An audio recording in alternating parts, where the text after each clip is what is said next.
we've got a question online from Daryl Guppy of the Australia-China Business Council, and he talks about, or poses the question rather, how do you view the emerging, I guess, the emerging sentiment in the media of, you know, China must pay for COVID?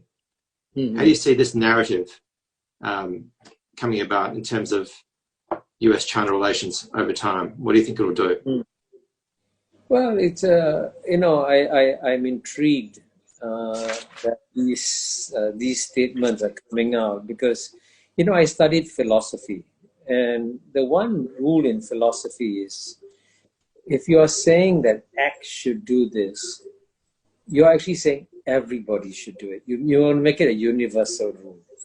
Now consider the consequences if you make it a universal rule that if a country does damage to other countries, whether sort of intentionally or unintentionally, it must always compensate other countries. As you know, the 2008-2009 financial crisis began with the Lehman Brothers collapse in New York, right? Now, it did a tremendous amount of damage to many economies around the world.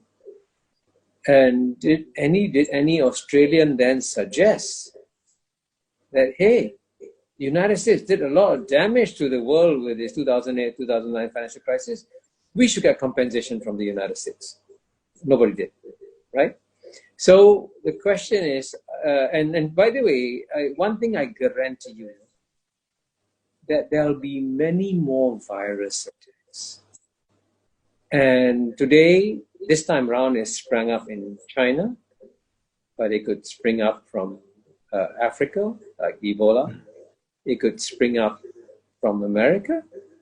So are we now establishing a principle that if you accidentally, you know, and these viruses are not the result of any intentional accidents. These are just, I'm not a scientist, I'm not a medical doctor, but they just happen, right?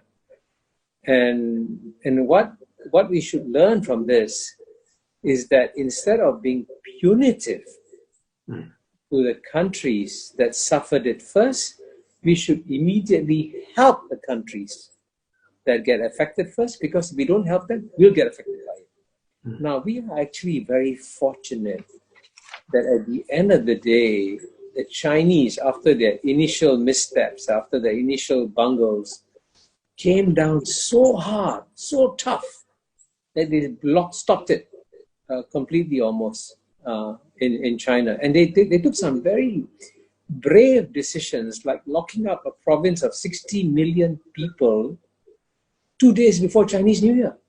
Now that's amazing. I can't imagine any American politician locking down America 2 days before Thanksgiving.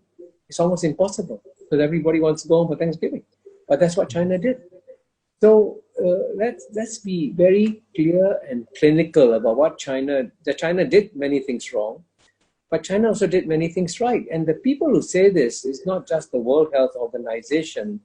I recommend you read an open letter in the Lancet, which is a very prestigious British medical journal, a letter that's signed by thousands of professionals saying, hey, China did an amazing job, actually, to stop it in its tracks.